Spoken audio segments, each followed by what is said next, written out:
नब्ज पे आप हाथ रखेंगे तो नब्ज में आपकी नब्ज बिल्कुल हड्डी के साथ जाके लगी होगी, आपको फील ही नहीं होगा कि आपकी पल्स चल रही है कि नहीं चल रही, और आपका ब्लड प्रेशर लो होगा, लेकिन बॉडी आपकी बड़ी मोटी ओबीस होगी, खून की शदीद कमी होगी आपके अंदर।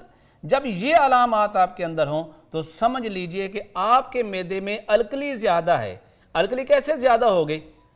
आमतौर पर आप गर्मी का मौसम आ गया तो हमने क्या किया, शरबत पी लिया, फिर लस्सी पी ली, फिर फालूदा खा लिया, फिर कोल्ड ड्रिंक्स वगैरह ले लिए, तरबूज खा लिया, और हमने इतनी ज्यादा अल्कलाइन चीजें खा ली कि हमारे मैदे के अंदर जो म्यूकोजल मेम्ब्रेन है जिसका काम है कि अल्कली पैदा करना, म्यूकस पैदा करना, गाढ़ी रतूबत पैदा करना, वो ओवर हो गई। और एज अ रिजल्ट क्या हुआ कि हमारा HCl जो हमारे स्टमक ने प्रोड्यूस करना था वो बिल्कुल डाउन चला गया। अब ग़िज़ा हजम ही नहीं हो रही। अब कभी ऐसी कैफियत आ जाए आपके साथ तो फिर देखिएगा, पहले तशखीस कर लीजिए। सेकेंडली मैं ये बताऊं कि इस पेशेंट को यूरिन बार बार आएगा और काफी क्वांटिटी में आएगा, और यही वो लोग होंगे जो बाद में शुगर के पेशेंट हो जाते हैं। भले पानी कम पिए फिर भी आएगा इस पेशेंट को यूरिन फ्रीक्वेंटली आएगा, लार्ज क्वांटिटी में आएगा और वाइट इन कलर होगा, तो ऐसा ही जैसे कि वाटर का पानी है। तो ये पता कैसे चलेगा? मुंह खुश्क रहना क्या इसकी अलामत? इसमें मुंह खुश्क नहीं रहता, बल्कि इसमें मुंह जो होता है वो मीठा रहता है। अच्छा। मुंह हर वक्त पानी से भरा रहता है। मरीज खाना खाता है और दिल करता है बस मैं सो जाऊं। अच्छा। खाना खाया, शाम तक हजम नहीं हो रहा, डिकार आई है तो ऐसे तो वही खाना जो था वो बाहर आ रहा है। इस हद तक स्टमक उसका वीक हो गया है। जब ऐसी कैफियत हो तो इसके हाथ में हमने क्या करना है, हमने स्टमक की एसिडिटी को बढ़ा देना है, हमने HCl को प्रोड्यूस करना है, और HCl को प्रोड्यूस यानी तुर्शी को प्रोड्यूस करने के लिए तुर चीजें हमें चाहिए होती है। अच्छा। और तुर चीजों में सबसे बेहतरीन जो हमारे पास चीज है वो हमारे पास है ये है अनारदाना। आपने 100 ग्राम ये अनारदाना लेना है, और आपने इसके साथ 100 ग्राम राई है असली वो लेनी है, और 100 ग्राम ही आपने इसके साथ दालचीनी लेनी है, गोल वाली जी गोल वाली। ये 3 चीजें बराबर वजन में ले लीजिए और इसको पाउडर कर लें, और चाय वाली आधी चम्मच सुबह दोपहर रात खाना खाने के बाद लीजिए। लेकिन फिर कहूंगा कि अब आपने ग़िज़ा को भी चेंज कर देना है।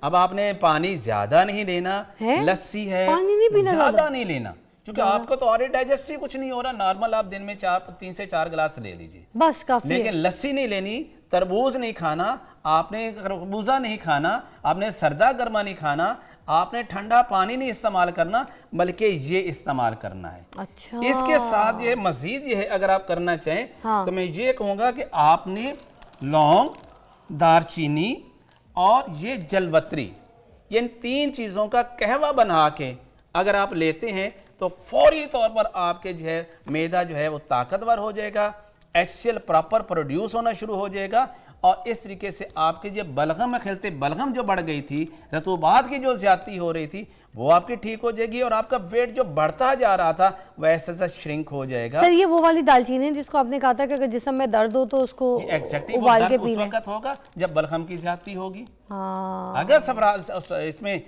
HCl बढ़ा हुआ है, यानी आप तो उस वक्त ये फायदा नहीं देगी बल्कि इसको और बढ़ा देगी। गोल वाली जी।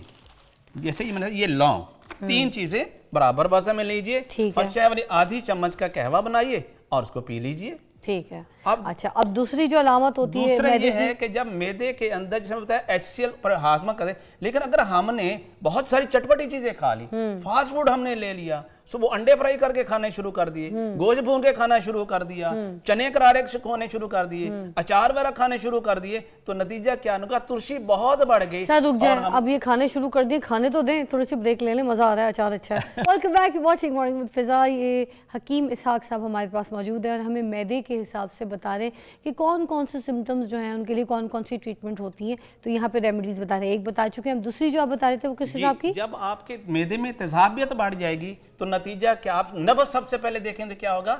नब्ज आप देखेंगे, नब्ज हवा से भरी होगी, आप हाथ रखेंगे तो नब्ज बाउंड करेगी आपकी उंगली को, और बड़ी पावरफुल होगी, चारों उंगलियां तक आएगी और ताकतवर होगी। पेट में हवा भरेगी और निकलने का नाम नहीं लेगी। दिल करेगा किसी तरह हवा खारिज हो जाए, डिकार आ जाए, किसी वजह से डिस्चार्ज हो जाए, नहीं होगी और पेट हवा की तरह ढोल बंक की तरह भर जाएगा। जबान में क्या होगा, दरमियान से वाइट होगी, किनारों से बिल्कुल जो है रेड कलर की होगी। आंखें देखेंगे इस पेशेंट की तो आपको बिल्कुल उसमें जब धुंधला सा यानी मिट्याली सी आंखें होंगी, शफाफ नहीं होंगी। मजीद जब आप देख उसके मुंह का जायका पूछेंगे, वो कहेंगे मेरा मुंह का जायका तुर्श रहता है, खट्टा रहता है। और ऐसे मरीज़ का जो है वो इनमें तेज़ाबियत बढ़ गई होती है, इनमें HCl बढ़ गया होता है, इसके अंदर कैल्शियम बढ़ गया होता है, इसमें खून का लेवल, खून की नालियां तंग हो रही होती हैं। यही मरीज़ बाद में चल के प्रॉपर इलाज ना करें तो ये पेशेंट हार्ट के पेशेंट हो जाते हैं। ये पेशेंट जो है बाद इतनी इनके अंदर कब्ज़ हो जाती है कि ये लोग चल के आगे बवासीर के पेशेंट हो जाते हैं। इसलिए इसके लिए क्या करना है, जब आपके जिस्म में ठंडक बढ़ जाए, सर्दी और खुश्की बढ़ जाए, तेज़ाबियत बढ़ जाए, तो खुदारा ऐसा ना कीजिएगा कि ठंडे दूध पीना शुरू कर दें, लो जी जलन ख़त्म हो गई, तेज़ाबियत ख़त्म हो गई। नहीं, यहाँ हरारत चाहिए, आपकी बॉडी को हरारत चाहिए। आपके बॉडी के अंदर थोड़ा सा सर वो दूध सोडा पी सकते हैं? नहीं पिएंगे, उससे वक्ती तौर पे आपकी एसिडिटी डाउन हुई, बट आपके स्टमक डिस्टर्ब हो जाएगा। अब हरारत पैदा कर दें मैदे के अंदर तो ये सारे सिम्टम क्लियर हो जाएंगे। और एक ऐसा नुस्खा जो मैं 35 साल से यूज करवाता हूँ और मनों के हिसाब से इस्तेमाल करवाया, हाजमे का बेहतरीन नुस्खा है। वो क्या है? और वो उसके अज्जा में आपको बताता हूँ। ये अज्जा बराबर वजन में लेने हैं। आपने लेना है पुदीना, खुश्क मिलेगा पंसारी से। दूसरा आपने लेना है रेवंद खताई। रेवंद खताई ये भी जड़ी बूटी होती है। दूसरी ये लेनी है। तीसरी आपने लेना है सुंड लेना है, ये खुश्क अदरक होता है। चौथी चीज़ आपने लेनी है ये गंधक आंवला सार। ये वो गंधक है जो एडिबल है, जो खाई जा सकती है, इसका कोई साइड इफेक्ट नहीं है। और उन लोगों के लिए खासकर बेहतर है जिनके मैदे में एसिडिटी है, जिनका ब्लड का पीएच लेवल लो चला गया है। इसके बाद आपने इसमें ये चख सकते हैं? नहीं, ये नहीं चखेंगे आप। क्यों? आपने कहा नहीं, आप खा सकते हैं, बट इसका टेस्ट कुछ नहीं है, ये टेस्टलेस है। देखो ना, पहली मर्तबा जिंदगी में देखिए येलो कलर की गंधक आंवला सा। गंधक आंवला। फिर आपने इसमें डालना है नमक, सोडियम क्लोराइड। ये आपने लेना है, ये हमारा जो खेड़ा नमक है, ये लाहौरी नमक है, वो ही लेना है आपने। कोई और समुद्री नमक या कुछ और नहीं लेना, ये लेना है। नहीं, थोड़ा सा जस्ट टेस्ट कर ली, टेस्ट तो है ही नहीं इसका। और इसके साथ आपने लेना है ये सोडा बाइकार्ब, जिसे मीठा सोडा कहते हैं। इसमें आप फिर डालेंगे नुशादा ठिकरी कहते हैं इसको। इसके साथ आपने डालना है इसमें मग्गा, ये भी लॉन्ग पेपर है, काली मिर्च की एक नस्ल होती है, इसको ये डालना है। फिर आप इसमें डालेंगे सौंफ, ये अच्छी वाली लेनी चाहिए, पुरानी नहीं होनी चाहिए। और फिर आप इसमें डालेंगे काली मिर्च। तो ये नुस्खा जो है बराबर वजन में सारे अज्जा, अच्छी तरह इसे नोट कर लीजिए। जिन लोगों को खाना खाने के फौरन बाद पेट में हवा भर जाती है और हवा पेट ये ढोल की तरह कस जाता है, वो खारिज नहीं होता। जिनका कोलेस्ट्रॉल बढ़ा हुआ है, जिनका यूरिक एसिड बढ़ा हुआ है, खून की नालियां तंग होने की वजह से जिनका ब्लड प्रेशर बढ़ा है, उनको ये नमक नुकसान नहीं देता। लेकिन फिर भी एहतियात कीजिए, अगर नमक नहीं अगर जाए तो आप नमक निकाल लीजिए, लेकिन अब मिजाज को ज़रूर देखिए। तेज़ाबियत वाले मरीज़ के लिए नुस्खा हाजमे के लिए बहुत अच्छा है। सर और कौन से ऐसे मसाइल होते हैं मैदे के जो आपको लगता है? मैदे का एक मसला होता है, कुछ लोगों को खाना खाया, इजी खाना खा लिया, लेकिन 1.5 घंटा गुजरा तो उनके मैदे के अंदर गैस बनना शुरू हो गई। अब वो गैस बनती भी है और खारिज भी होती है। पहले में मैंने कहा कि गैस बनेगी और खारिज नहीं होगी। अब मैं बता रहा हूँ, खाना खाया उसके 1.5 घंटे के बाद गैस बनी। अब वो गैस बन भी रही है, डिकार भी आ रहा है, वैसे भी पास हो रही है, लेकिन ख़त्म नहीं होती, बनती चली जाती है। खारिज और मरीज़ किसी महफिल में नहीं बैठ सकता। तो इसका मतलब है इसके मैदे के अंदर गर्मी की ज़्यादती हो गई है। पहले मैंने बताया रतूबत की ज़्यादती, फिर मैंने बताया यहाँ पर खुश्की और तेज़ाबियत की ज़्यादती, और तीसरा बता रहा हूँ कि जब आपके मैदे के अंदर हरारत की ज़्यादती, सफरा की ज़्यादती, गर्मी खुश्की बढ़ जाती है, तो फिर आपने कौन सा नुस्खा लेना है। इस मरीज़ का ब्लड प्रेशर हमेशा ज़्यादा होता है। अच्छा, मैं ये नुस्खा भी बता जी। हाँ। जिनको हरारत ज़्यादा होती है, उनकी खून की नालियाँ के जो अंदर ल्यूमेन होता है, सोजिश की वजह से तंग होता है, हमने उस सोजिश को उतारना है, मैदे की सोजिश को उतारना है, तो ये ठीक हो जाएंगे। यहाँ पर हरारत की वजह से रतूबात खुश्क हो रही होती हैं, हमें यहाँ रतूबात पैदा करने वाली दवाइयाँ देनी है। तो उसमें हमने क्या देना है, हमने सबसे पहले लेना है ज़ीरा सफ़ेद, दूसरे नंबर पर हम लेना है तुख्मे कासनी, ये कासनी के बीज होते हैं, इसी नाम पे मिलेंगे। तीसरे नंबर पर हम लेंगे यहाँ पर ये है सोडा बाइकार्ब यानी मीठा सोडा। या चौथे नंबर पे हम लेंगे कंवल के फूल, ये गोले कंवल इस नाम से पंसारी से मिलेगा। ये जो कंवल जो होता है उसी का फूल है उसका ये? फ्लावर है, ये ड्राई किया हुआ है। इसके साथ आप लेंगे गुलाब के फूल। उसके बाद आप लेंगे इसके अंदर ये धनिया, ये खुश्क धनिया अच्छी तरह साफ़ कर लीजिएगा। फिर आप इसके साथ लेंगे ये जौखार, और लास्ट चीज़ जो है वो है कलमी शोरा। ये कंवल का फूल है। ये सारी चीज़ें बराबर वजन में लेके अच्छी तरह साफ़ करके ग्राइंड कीजिए और पाउडर कर लीजिए। तो वो लोग जिनको खाना खाने के बाद पेट में गैस होती है और 1.5 घंटे बाद होगी, फ़ौरन नहीं होगी, और साथ ही खारिज होना शुरू हो जाती है, ऐसे मरीज का मुंह का ज़ायका या तो चरीरा होगा या नमकीन होगा। ऐसे मरीज की नब्ज़ जब देखेंगे तो ना तो वो हड्डी के साथ नीचे होगी, ना ऊपर बल्कि दरमियान में होगी, लंबी भी होगी, पतली भी होगी और तेज तेज चलेगी। इस मरीज के सबसे बड़ी पहचान क्या है? इस मरीज की ज़बान सुर्ख होगी, ऐसे जैसे आप बिल्कुल एक बोटी सुर्ख है उस तरह की होगी। इस मरीज को यूरिन जो है वो बार बार आएगा, थोड़ी मिकदार में आएगा, जलन के साथ आएगा, आंखें इसकी पीली होंगी, चेहरे पे हल्का सा सोजन इसकी होगी, और ये मरीज बहुत सेंसिटिव होता है, जरा जरा से बात इरिटेट हो जाता है। अल्लाह देखें कितने मसले जब होते हैं। इस मैदा इज तरह वेरी के इंपॉर्टेंट। प्रॉब्लम में सर लेके एक ब्रेक आएंगे। लेनी है अर्जेंट, उसके बाद फिर हम वापस आएंगे। तो ये जो उसकी और सिम्टम्स के साथ कोई दवाई बतानी हो मैदे के हिसाब से तो प्लीज जरूर बताएं। आज ये सारी मैदे की रहनुमाई आपने हमारी करनी है, इलाज करना है, ठीक है जी? अपने मैदे का खास ख्याल रखिए। Break back, you watching morning with Fiza. Ishaq साहब हमारे साथ मौजूद है। अच्छा माशाल्लाह इतना इल्म है इनके पास। मैं ब्रेक पे भी जब चली जाती हूँ तो मैं इनके साथ सिर्फ चीज़ों के बारे में जो है ना इल्म हासिल कर रही होती हूँ, और ये इल्म आपके पास होना चाहिए। हर इंसान हासिल कर सकता है, थोड़ा बहुत तो कर सकता है। देखिए कितनी डिटेल में जाके हम अपने प्रोग्राम में आपको समझा रहे होते हैं कि कौन कौन से साइंस और सिम्टम्स होते हैं आपकी बॉडी में, जिस तरीके से आपको पता चल सके कि किस मर्ज का कैसा इलाज है। अब मैदे के ही हिसाब से इन्होंने अब यहाँ पर कितने सिम्टम्स वाले मैदे के जो है ना अमराज यहाँ पे बता दिए आपको। मगर हम भी अगर जो बाहर कहीं देख रहे होते हैं और सुन रहे होते हैं, और या फिर हम सोशल मीडिया पे देख रहे होते हैं, एक चूरन बना के एक साहब जो है वो बेच रहे होते हैं और वो कहते हैं मैदे के लिए सबसे बेस्ट है।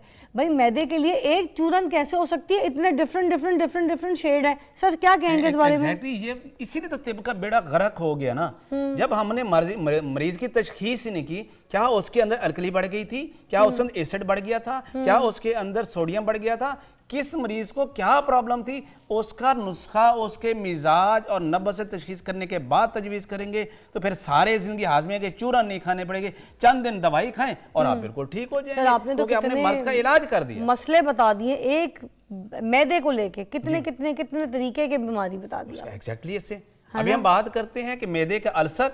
मैंने देखा मेरे पास पेशेंट आते हैं कि वो बेचारे 10-10 साल 20-20 साल से मैदे के कैप्सूल खा रहे हैं। क्या होता है जी? मैदे में अल्सर है, ठीक नहीं हो रहा, इसलिए कि आपको पता ही नहीं है कि मैदे का अल्सर क्या होता है। मैदे का अल्सर वैसे होता क्या? मैं बताता हूँ। सबसे पहले मैं ये बताऊं कि मैदे में दो चीजें अल्लाह ताला ने पैदा की हैं। एक एसिड पैदा किया है, और वो एसिड चूंकि हम जो बोटी कच्ची भी खाते हैं उसको खा जाता है, गजम गए। फिर हमारा मैदा क्यों नहीं डाइजेस्ट हो रहा? कि अल्लाह ने वहाँ पर एक म्यूकोजल मेम्ब्रेन बनाई है जो कि म्यूकस प्रोड्यूस करती है, एक बलगमी मादा पैदा करती है जो अल्कलाइन इन नेचर होती है, जो उस एसिड को जो है स्टमक को डिस्टर्ब नहीं करने देती। लेकिन जब मैंने से बताया हम बाजार के खाने चटपटे खाने खाते जा रहे हैं और नतीजा क्या? एसिड बढ़ता जा रहा है और अल्कली कम होती जा रही है। एक वक्त आएगा यही एसिड आपके स्टमक को खाना शुरू कर देगा और स्टमक में जख्म कर देगा। इसको हम कहते हैं अल्सर। कभी ये खिजा की नाली में होगा, कभी ये मैदे में होगा, और कभी ये छोटी आंत में होगा, और कभी बड़ी आंत में अंदर भी हो सकता है। जब भी होगा तेजाबियत की ज़्यादती से होगा। अब हम इसके लिए क्या करेंगे? इसके लिए हमने अल्कली को पैदा भी करना है और हरारत को भी पैदा करना, दो चीज़ें साथ लेके चलेंगे ताकि तेजाबियत भी ख़त्म हो जाए और अल्कली जो कम होगी अब वो भी जो प्रोड्यूस होना शुरू हो जाए और एसिड की प्रोडक्शन टोटली तौर पे अंडर कंट्रोल हो जाए। उसको आप किस तरीके उसके लिए हमारे पास बड़ा ही शानदार नुस्खा है। मैंने हज़ारों मरीजों पे इस्तेमाल करा, अल्हम्दुलिल्लाह चंद दिनों के अंदर उनका अल्सर है वो बिल्कुल ठीक हो जाता है। उसमें करना क्या है? एक तो लेना है आपने ये मलट्ठी, बड़ा सादा सा नुस्खा है। दूसरा लेना है आपने हल्दी, तीसरा लेना है आपने सौंफ, यानी हल्दी, मुलट्ठी, सौंफ, 3 चीजें बराबर वजन में आपने लेनी है। चौथी चीज आपने लेनी है ये राल सफेद। अल्लाह ताला ने इस राल के अंदर ये क्वालिटी रखी है, जख्म जिस्म के बाहर हो या जख्म जिस्म के अंदर हो, किसी भी हिस्से में क्यों ना हो, इतनी इंस्टेंटली ये जाके उस जख्म को हील अप करती है, आप तसव्वुर भी नहीं कर सकते। आपने देखा अक्सर लोगों को जल जाते हैं, तो इसी राल को तेल में मिक्स करके लगाने से वो जख्म ठीक हो जाते हैं। हम इसको खाने के लिए भी देते हैं, चाहे वो आंतों में जख्म हो रहा हो, चाहे खूनी पखाने आ रही हो, चाहे उल्टी के साथ खून आ रहा हो, तो आपने चौथी चीज़ इसमें ये डालनी है राल सफ़ेद, और 5वीं चीज़ इसमें गोंद कीकर। ये 5 चीज़ें लेके इसका मुरक्कब बना लीजिए, पाउडर कर लीजिए, और चाय वाली आधी चम्मच 3 टाइम खाना खाने से आधा घंटा पहले खाइए। लेकिन अब आपने ऐसी चीज़ें नहीं खानी जो एसिड ज़्यादा पैदा करती हैं। अब आपने क्या खाना है, टिंडे, गाजर, मूली, शलजम, घिया, तोरी, दाल मूंग की, हल्की सी काली मिर्च, थोड़ा सा नमक और कम मिकदार में ऑयल और हल्दी डालिए। ये इस्तेमाल कीजिए। चंद दिनों के अंदर मैदे का अल्सर और आंतों का अल्सर, अल्सराइटिस कोलाइटिस कहते हैं, वो भी ठीक हो जाएगा। अब हम बात करते हैं कब्ज़ के बारे में। वो अलग प्रोग्राम में करेंगे, वो पूरा एक टॉपिक है, क्योंकि इतनी मेरी बहनें, आंटियां, जो जानने वाले कोई मैसेजेस जो मुझे करते हैं, उन्होंने मुझे खास कहा है कि कब्ज़ के ऊपर एग्जैक्टली एक पूरा कंप्लीट शो करना है। क्यों होती है, पुरानी है, बीमारी है, तकलीफ में है। लोग कहते हैं कि कब्ज़ उम्मुल अमराज है। मैं कहता हूँ नहीं, कब्ज़ बेसिकली अलामात का मजमुआ है। आप अलामत देखें, मिजाज देखें, उसके मुताबिक दवा दें, कब्ज़ विदिन डेज ठीक होते हैं। ये कौन सा सारी जिंदगी कब्ज़ की गोलियां खाते रहे और नुकसान करते रहे अपने स्टमक और आंतों का। बहुत मेरी बहनें, बहुत मेरे भाई ऐसे हैं जिनको शदीद तकलीफ है, और इसके ऊपर पूरा कंप्लीट शो करना है। आज मैदे के ऊपर आपने बहुत अच्छा शो दिया है, बहुत शुक्रिया। और मुझे लगता है जितने लोग भी सुन सके हैं, समझ सके हैं, इसको दोबारा जाके हमारे सोशल मीडिया पे रील सेव करके इसको रख लीजिए अपने पास, आपकी सारी ज़िंदगी काम आएगी। अपने मैदे का इलाज समझदार इंसान से करवाएं और समझदारी से करें, जिस तरीके से तरतीब आपको बताई गई है, और उसी तरीके से रेमेडीज़ इस्तेमाल कीजिए जिस तरीके से उन्होंने कहा है। और जो सिम्टम्स जिसमें मैदे के दिख रहे हैं किसी में, उस हिसाब से ही उस बीमारी को फॉलो करते हुए अपना इलाज कीजिए, जैसे कि यहाँ पे तरतीब में बताया। एक दवा सब मरीजों का इलाज नहीं हो सकता, बात समझ लीजिए। अपना ख्याल रखिएगा और मैदे का खास ख्याल रखिएगा, है ना साहब? जी। खुदाफिज कह दें सबको। खुदाफिज। और मैं आपको ब्रेक के बाद मिलती हूँ।